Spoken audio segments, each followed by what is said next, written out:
Allez, allez, hop, hop, non, non. Macaro. La bobo. Mais macaroni, spaghetti, meatballs. No! Nin explains the rules of baseball. The object of the game is for your team to score more runs than the opposing team.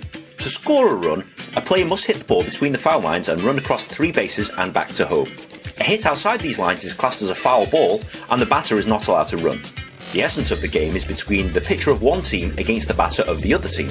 As mentioned before, the batter's job is to hit the ball between the foul lines, but the pitcher's job is to get the batter out by throwing into the strike zone. This is an imaginary box that's the width of home plate and roughly between the batter's armpits and knees. If the player throws the ball through this area, it's a strike.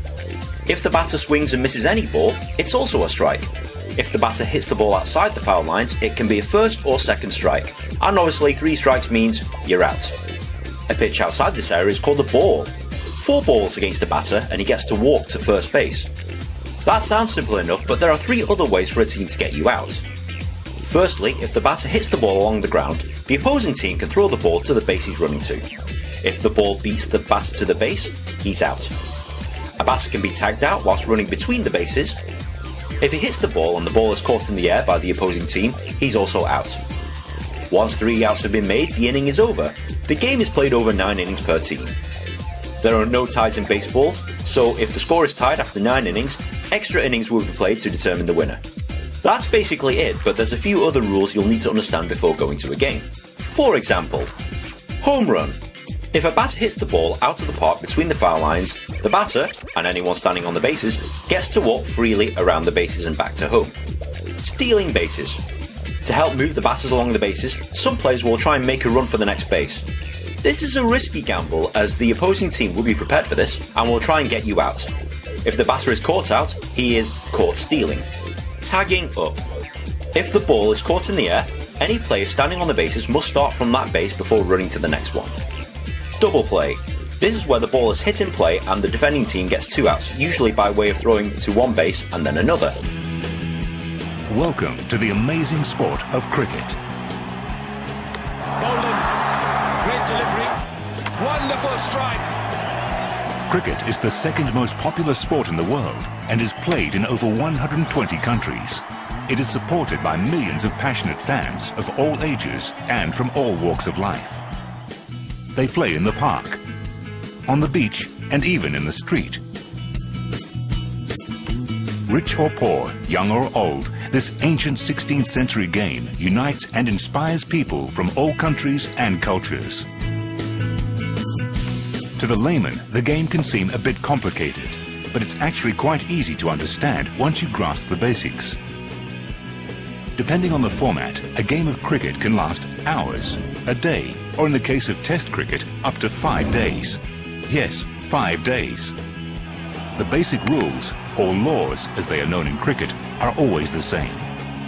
Cricket is played on a grass field with a specially prepared rectangular playing surface in the centre.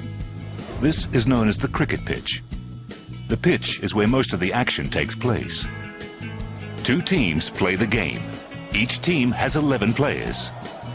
To play, you will need a bat, a ball, and 3 wooden poles called stumps. The captains of each team flip a coin to decide who will bat first and who will have to field. Each side will have a turn to bat and a turn to bowl. Unlike baseball, each team will generally only bat once in a match. Just flicked it, that's gone for 6. The aim of the game is to score as many runs as you can while batting. The team with the most runs at the end of the game is the winner. The key players at any time in a cricket match are the bowler, the batsman, and the fielders.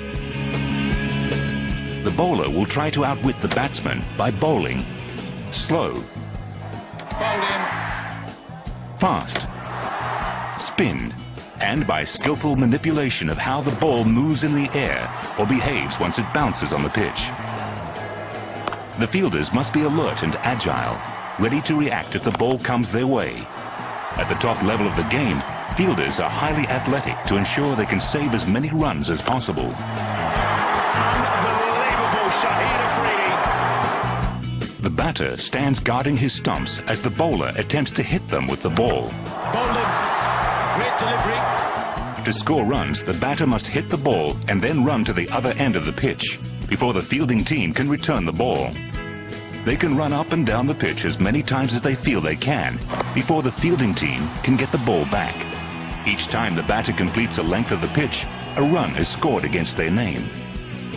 If a batter hits the ball to the boundary of the field, they are awarded 4 runs. This is called a 4.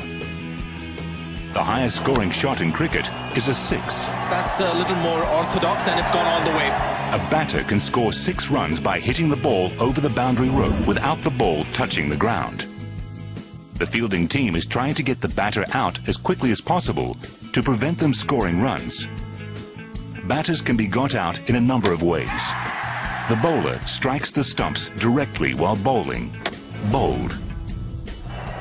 Catching the ball in the air before it touches the ground, caught.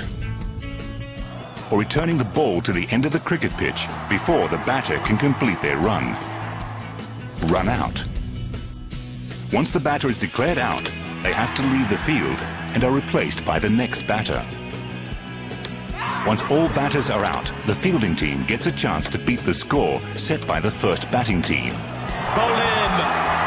One of the most popular forms of cricket is known as 2020 cricket.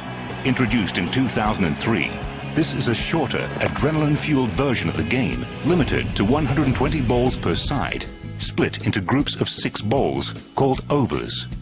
20 overs per side makes up a team's total innings. The limited number of overs means the batsmen have to aggressively score the runs, and this makes for a thrilling spectacle with players taking big risks to score runs for their team. A 2020 game is generally completed in about 3 hours, with each inning lasting about 75 minutes.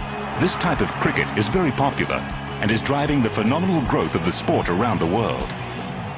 It generally results in a carnival party atmosphere in cricket matches. Now you know what's cricket. Why not teach your friends and start playing the game at home?